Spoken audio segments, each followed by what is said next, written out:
Thank you so much for being here. This is really, it's really incredible and exciting. I mean, we started this movement, 2 or 3 years ago out of nowhere, and now to think we're at Global Games Jam and people are interested, and there are workers, on student level and or in indie companies or AAA that are finally interested in the fact that they are getting totally screwed.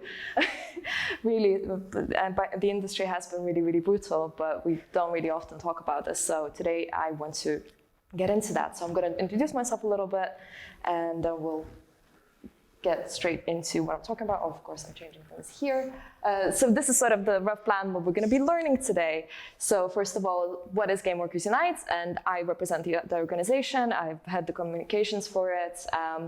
And that is sort of the big global movement that is trying to bring unionization into the games industry. And we're going to be talking about why do we need that? What usually, game workers are perceived to be a fairly middle-class position and or just a safe industry that doesn't seem like one that would need protection.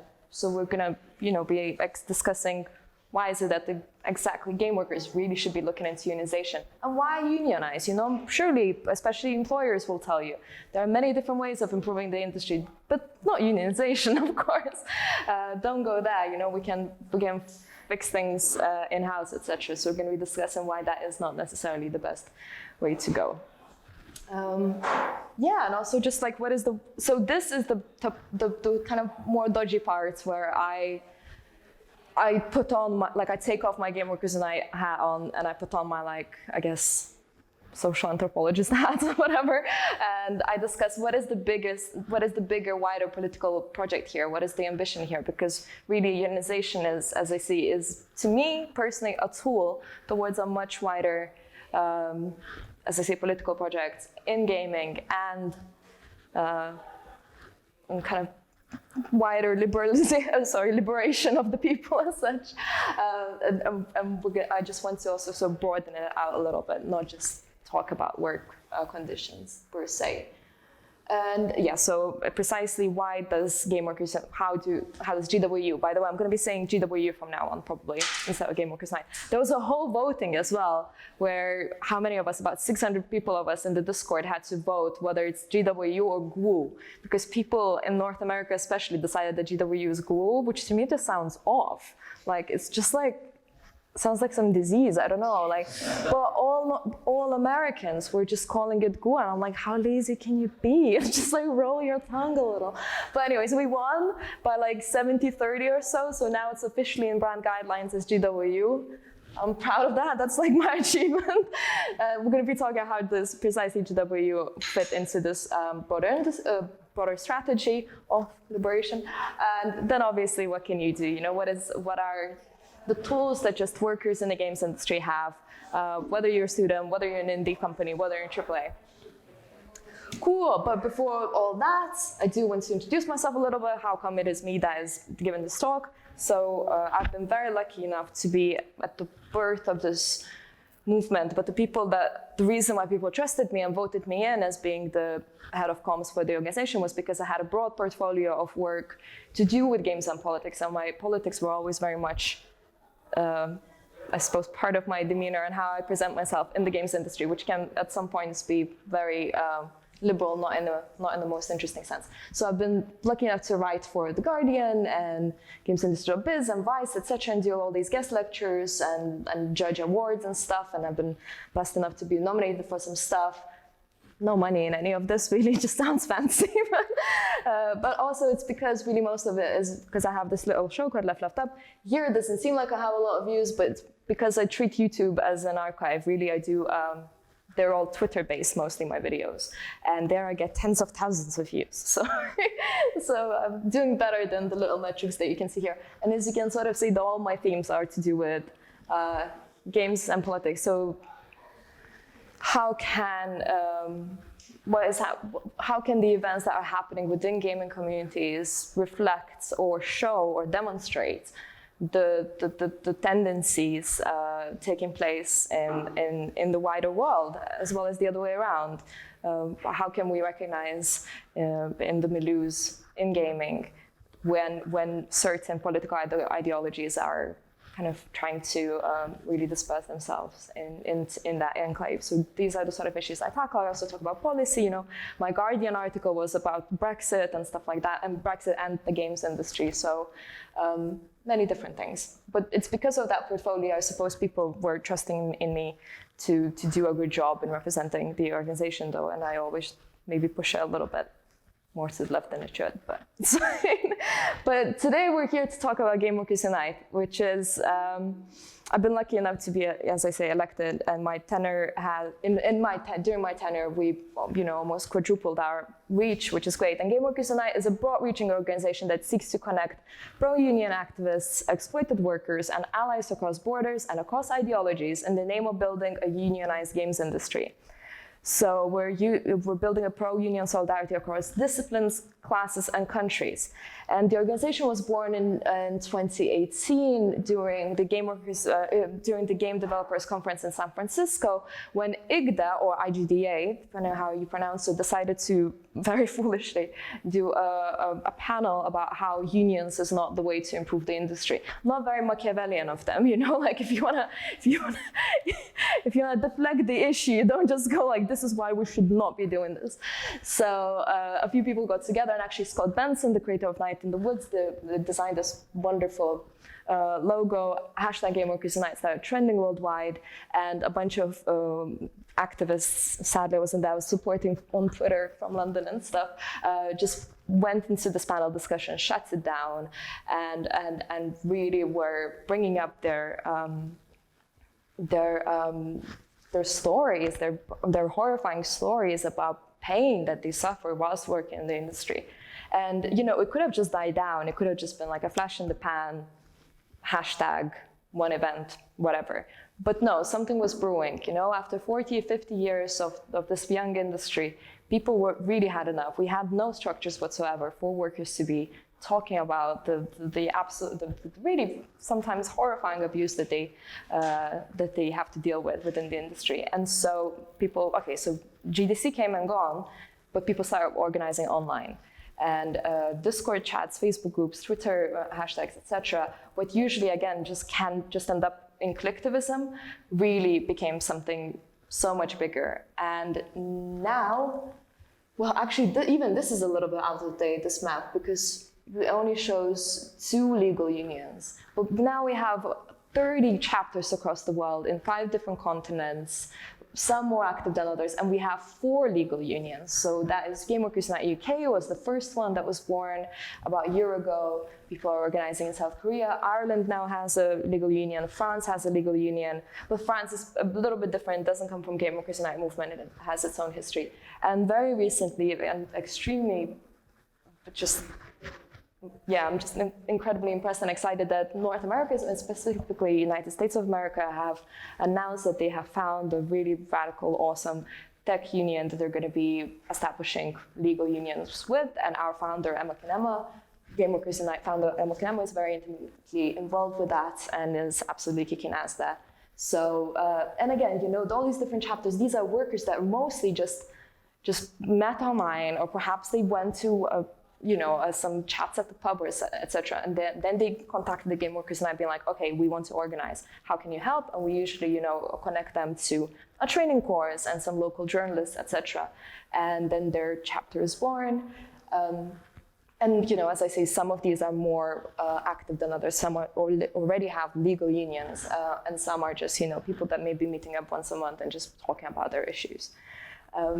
But yeah, so my job mostly with the comms is connecting journalists worldwide to cover the issues happening in all these different places. And again, so why should game workers care? So now we're arriving as to like, okay, cool, game workers exists, all this cool stuff is happening, but why? Why would game workers really complain that much? It sounds like a pretty damn awesome workplace to be in. The money can be good, could be quite cozy. The work, it's your passion. It's what you want to do. It's you always dreamed of creating a game, and then someone pays you for it. You should just be thankful, right? And it's precisely on that sentiment that the game worker, that the bosses of games companies are relying on, and are really cutting corners when it comes to any sort of safety in the environment of the workplace. So these are the most high-profile cases as of late. So Telltale Games, we've seen creators so they're the creators of The Walking Dead. September 2018, 250 employees are laid off. Rockstar Games, they're the creators of Grand Theft Auto, talking and boasting about doing 100-hour weeks, what we now know as crunch. The Rockstar Games in general are so dodgy. They've avoided £80 million in tax just in UK in the last 5 years as well. So we're hoping with GameWorkers.uk to apply much more pressure on them as well.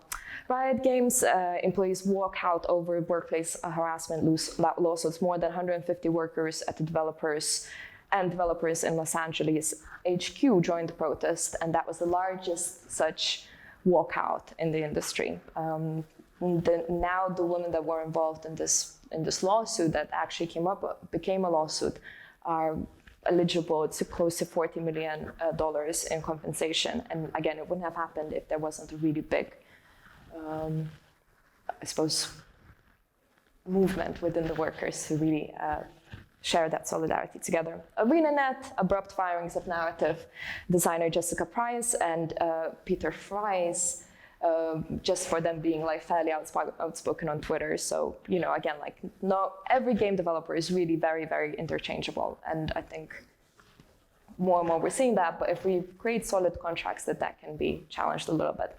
And then Activision Blizzard lays off nearly 800 employees after record profits in 2018, etc. So again, with no severance pay. So if there was a union, there could have been a severance pay. So these are just like the most high-profile cases per se.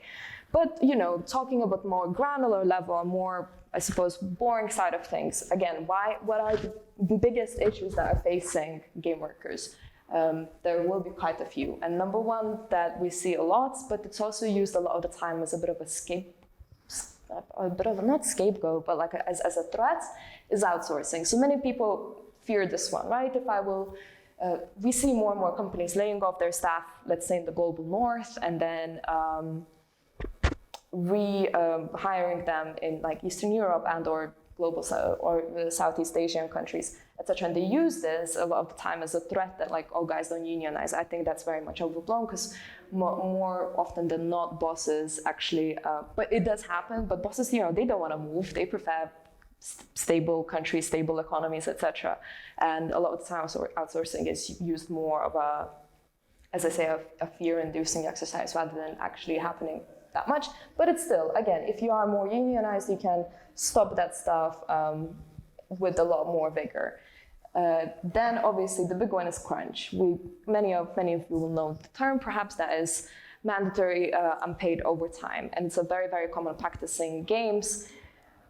Games developer Clit Hawking suffered brain damage from stress of crunching on Splinter Cell. Brett DeVille was unable to move his body for an hour as a result of 80-hour work weeks, or for hours after this, let alone the damage that it causes to people's mental health, their families, their well-being, and just an absolute, I suppose, snowballing effect on the person's self confidence, etc. And maybe many of you may have heard about the EA spouse letter that happened in 2001, where the spouse of one of EA workers wrote a really heartbreaking and devastating letter about how she just doesn't see her husband anymore, how the family just haven't, the kids haven't seen their dad in over a year, and whenever they do see him, he's just really depressed and sad and is unable to at all get involved in the family life.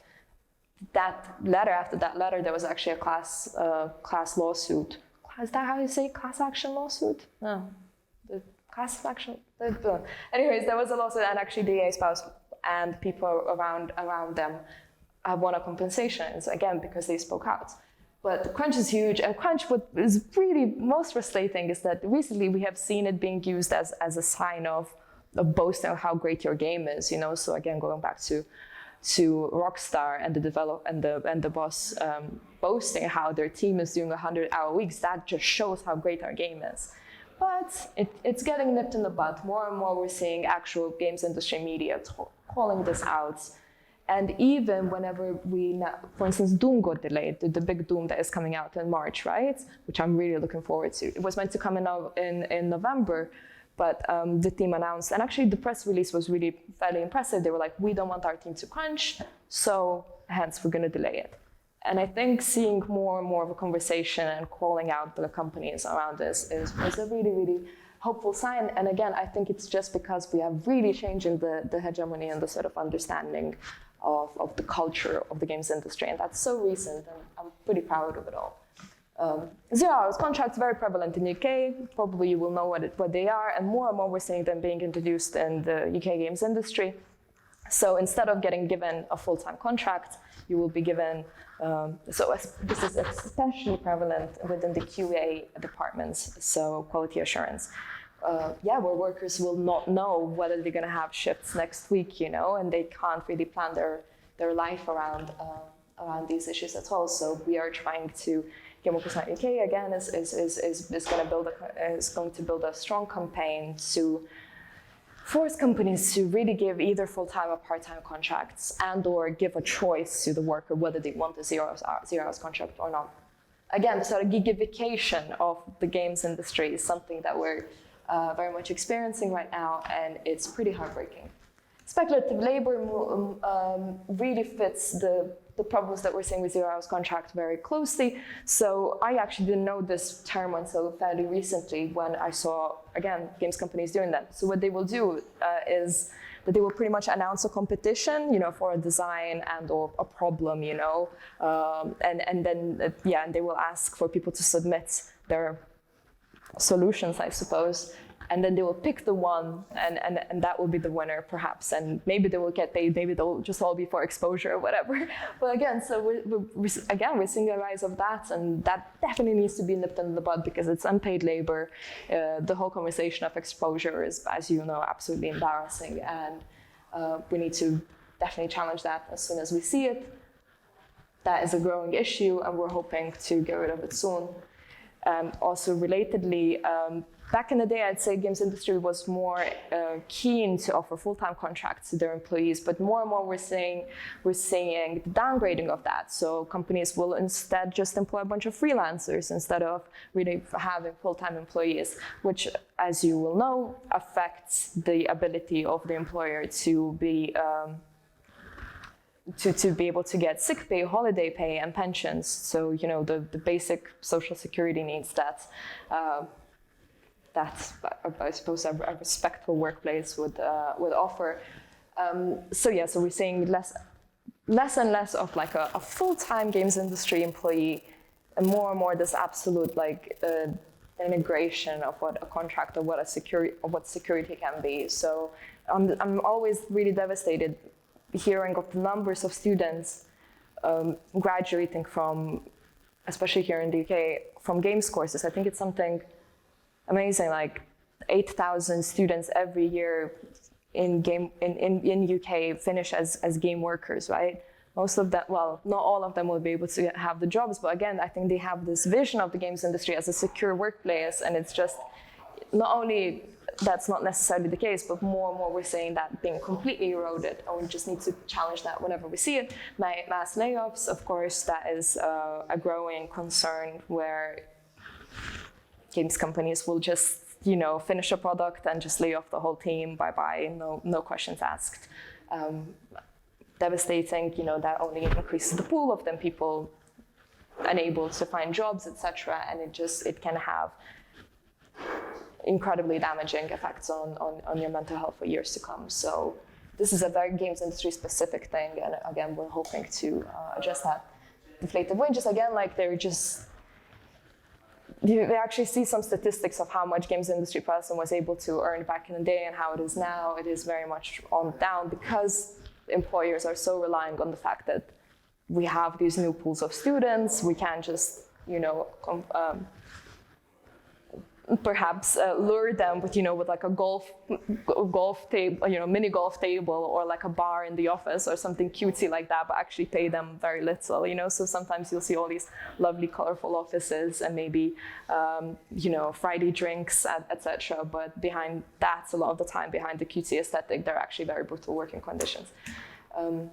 And obviously the big one, well, to some anyways, is sadly, games industry is very known for its kind of boys club mentality and can be quite hostile to minorities, whether that's gender minorities or racial minorities, and that is especially important right now in the post-Me Too era. And my frustration with all of this, especially after like Gamergate, etc., was that people couldn't see that unions are literally the answer to it all, and we shouldn't be depending on Twitter mobs or echo chambers. I think or subjective structures like influencers, etc. We need like proper legal structures to counter that. And that is obviously a union, and so I find it quite frustrating when liberals don't see that.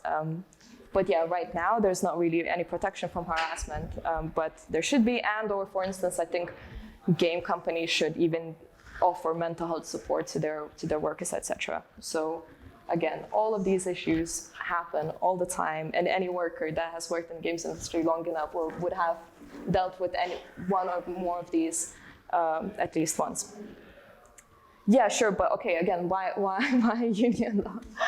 And sort of what I want to even demystify what the union is, I suppose, because for a good reason. When we think of a union, we think of like white, pale, male, stale, corrupt, bureaucratic, because let's be honest, most of them have completely fucked it like they have been.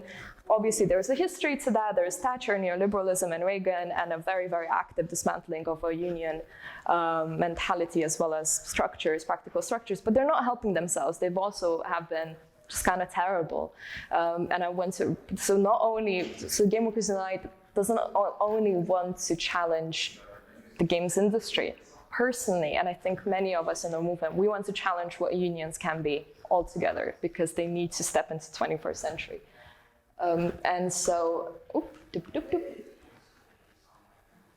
yeah, and what people also fail to understand a lot of the time is like, if you become a member of a union, it's not like you just pay monthly dues and stuff just gets taken care of for you. Like, no, it's as strong as your own involvement, as your own like ability to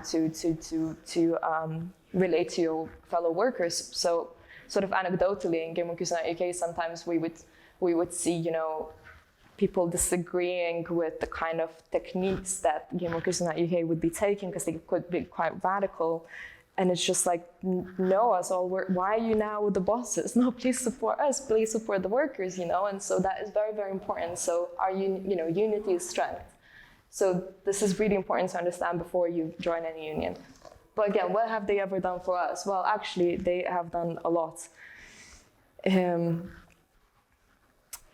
Here are just a few things that trade unions have helped to achieve. So without trade unions, there would be no pressure on employees to limit the amount of time employees spend working. While of course we are free to choose how long we spend working, trade unions work to ensure this was the choice of a worker and not their boss. So historically, kind of 40-hour week was a win of a union.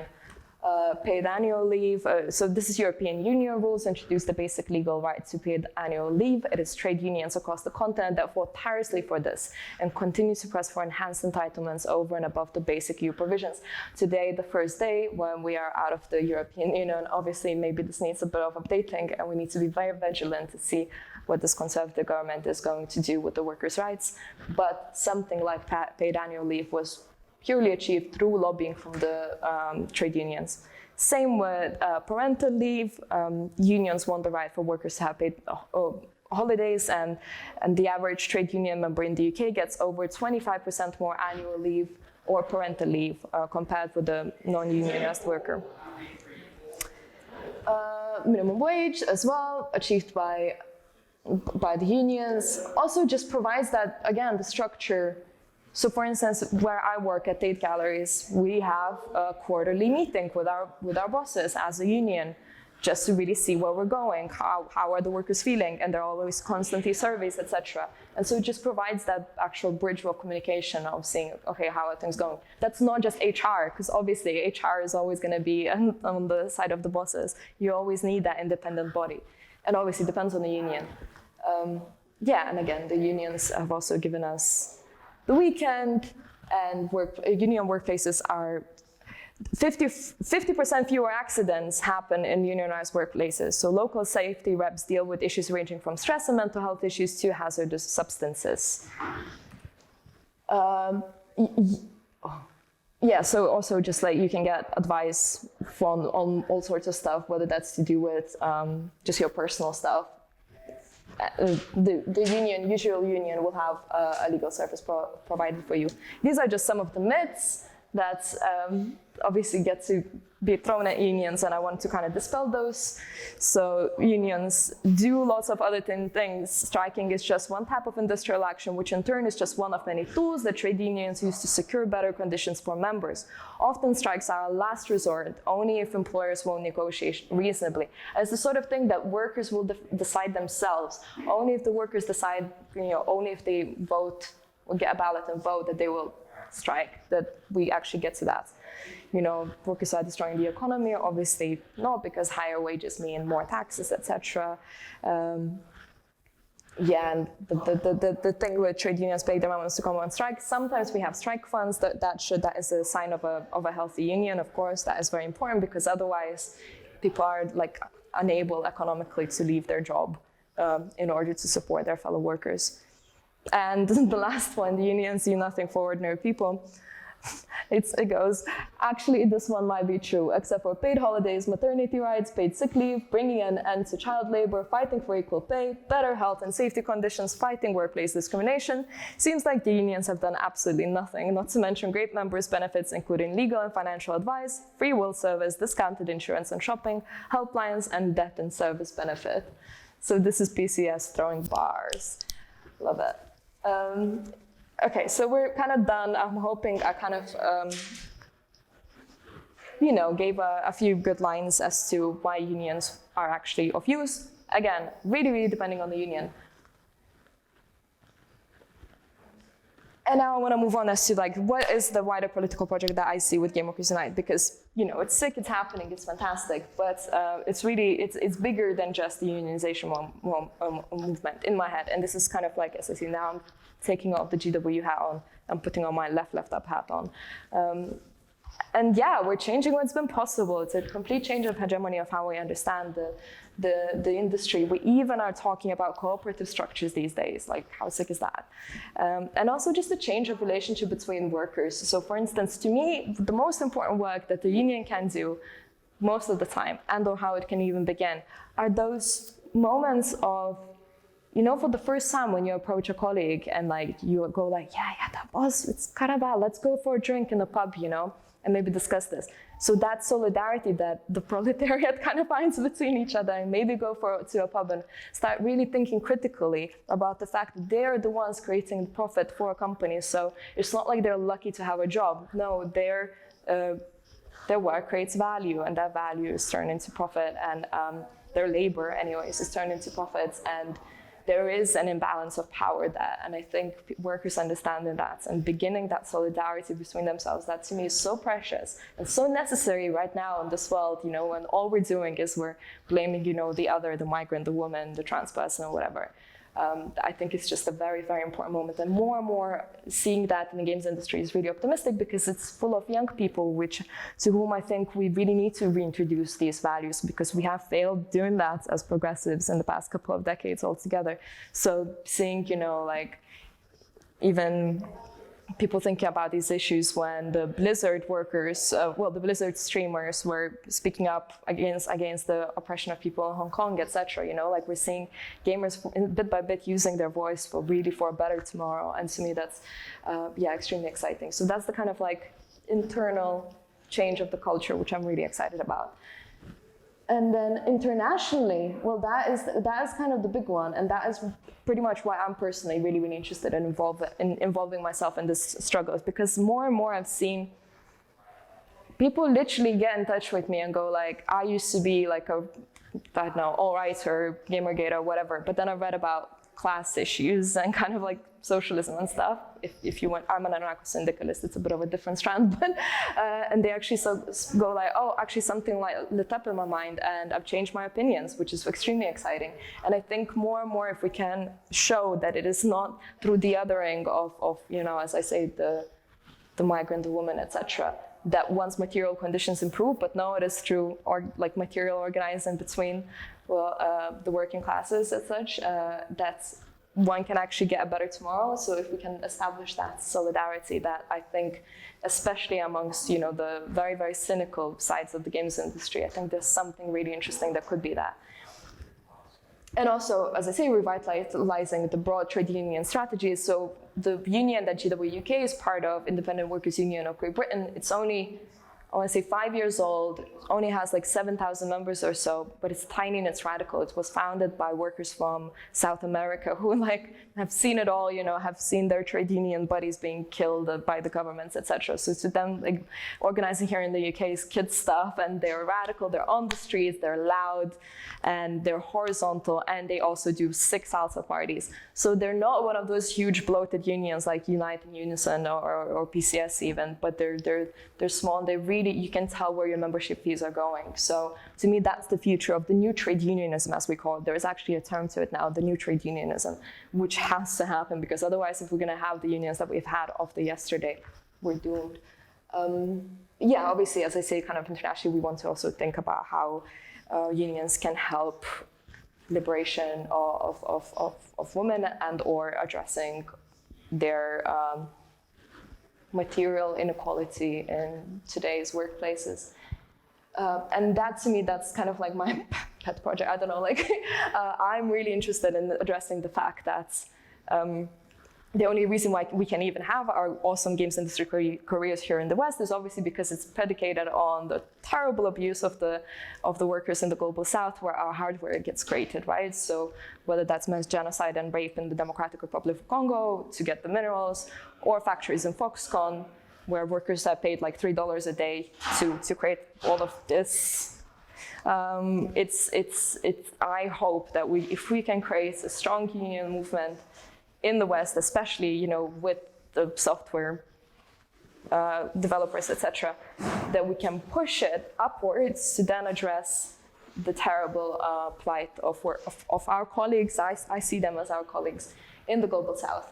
And obviously, to more fun side of things, I'm hoping to also include streamers, esports players to our union at some point as well. So that would be great, because the amount of abuse that happens there is also absolutely unspoken of and really quite brutal. And yes, people think, oh, I get to play video games on camera, that's sick. No, there's so much dodgy stuff that happens within those fields, needs to be addressed. So this is kind of a small little snippet about what I'm talking about, the radicalization of alt-right, because the big alt-right people are actually freaking out when, Miles Strong is an infamous Gamergator and just a terrible conservative, insert an expletive word here, and he's freaking out. He doesn't like the fact that there are unions happening. He sees them as a taking away of his power, right? Because his whole trick is no, it's the SJWs or whatever, and the women, etc., that are making your life worse, and under the unions, they will just change the content of your video games or whatever. And what was interesting about this particular post? He posted this, and this was February 2018. A lot of people underneath in the comments were like, yeah, I love you, I'm really into you, but you're wrong. No, I want workers to unionize. I think people in the games industry should be unionizing. And there's this, and these are his fans, and I think there's something really, really interesting in that field that could be happening. And the right-wingers, they are freaking out over this unionization movement, and or as of late, they're kind of they're really confused. They don't really know how to compartmentalize it. That's precisely it, right? Cause it's kind of, I guess I need to, national socialism. I guess do you need to care about class issues? Oh, but then actually capitalism only exists because it's really, really abusing people in the global South, and also just in general women and people of color. God damn it, it doesn't really make sense. So their politics kind of collapse, And it's fascinating to witness that. Also, so as I say, so these are incredible organizers of Game Workers Unite UK, former chair and vice secretary, and myself. We actually gone to anti-fascist meetings, and we were talking about how to bring anti-fascism and unionization movement together as an active force to fight against the radicalization of online spaces. So hopefully more of that in the future. This is just also to show like the pictures of what I'm talking about, that we really need to create the bridges between game workers' unionization movement and the plight of people in the global south, because it's just like we don't never talk about this, and it's really weird to me. I'm like literally probably the only one that like bangs, well, not the only one, but one of the few people that bangs that drum. Is like the fact that, yeah, cool, sure, let's have more women CEOs, or like, I don't know, yeah, let's have more diverse games, or like let's have a video game about like politics and stuff. And it's just like, fine, okay, but all of this is happening, and it's literally, we're enabling this at all times right now. So unless we're talking about this, I don't want to see your political video game. It's still built on blood, sweat, and tears, you know. But anyways, it's a different discussion. But yeah, another thing that, well, not another, but like what's most important to me, and what's been really the most exciting part of being involved in all of this, is really the social relations and the relationships that get built between the workers, the players, the everyone that is just interested in a better tomorrow for this industry, but also for the world in general. And so what we do is we have sick parties. So for instance, around this time every year, for this, well, second year in a row, we're doing #GWIRL, which is a load of parties across the world and within about a space of a week. So we had 8 parties last year in 8 different cities in the world. I think we have 7 this year. And where people meet, they're all like game workers, and they talk. What's been really a successful trick to do is they will have open mic nights, and people would just be creating or talking poems about their experiences in the games industry, and like everyone's at the end in tears and stuff. And well, we here in the UK, we also do sick parties as well, that I will tell you a little bit more about in the future. So yeah, that to me is the most important part of this movement, are the real life relationships and bonds that get created between the workers, because it can be such an alienating industry, you know, and hopefully we can use the tools that are available to us to challenge that, and not to see us as, you know, like separate atoms working for someone, but more as a cohesive power. And so, yeah, this is from last year, Game Workers Unite UK launch party. That was like a sick, like hip hop, queer, grime party in like lofts in Finsbury Park. And we had like 100, and then at the end I was like the DJ Spotify, and until 3 a.m. like just I was like off my face, like playing Britney and Usher and like 50 Cent, and we had like 80 sweaty games in the street that was just like dancing. It was so great. But anyways, yeah, so this is again from the party. Yeah, this is from GDC, awesome literature, like propaganda, etc. Oh no! Oh, buttons cancel. Which button? Okay, hopefully some button. That's our awesome Game Workers Unite UK organizers. Me DJing, as I say, really off my face. Yeah, some more. So yeah, these are the GWIRL events, you know, actual parties. This is our union. Yeah, with IWG, with the Independent Workers Union of Great Britain. Again, parties, hangs, people even playing snooker, and again, these are all Game Workers Unite UK hangs. Well, not UK, these are international. And on that note, I have a plug. We have Game Workers Unite UK first anniversary party coming up. 15th of February, guys, in Dalston at a warehouse in Jagex. And we're gonna have like indie folk punk bands, hip hop, and then probably like, yeah, pop DJ again, and consoles and stuff. And it's 2 floors. It's like a pub upstairs and then the venue downstairs, and it's gonna be great. So 15th of February, come to one of our parties. It's gonna be exciting. Yeah, and it's our 1-year anniversary. And everyone's like, oh, are we unionizing babies now? I didn't do the graphic design for this one, I should have. Anyways, I would like to think we have answered some of the questions here. Oh, but wait, did we do what can you do? Yeah, we haven't touched on what can you do. So we kind of answered what's Game Workers Unite UK, why you should care, why you should unionize, what's the wider political project, talked about that. How does GW fit in that broader strategy? Yeah, I feel like we have touched on a lot of that, and now we're gonna get to, yeah, what can you do?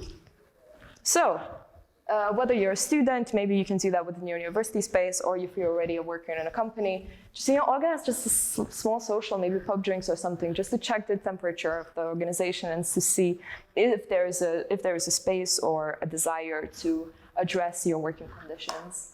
And also start writing down violations that are happening. I'll actually have a last slide which just addresses, which is all the resources where you can find out your specific worker rights, etc. Because there's just, it's a whole Bible of it.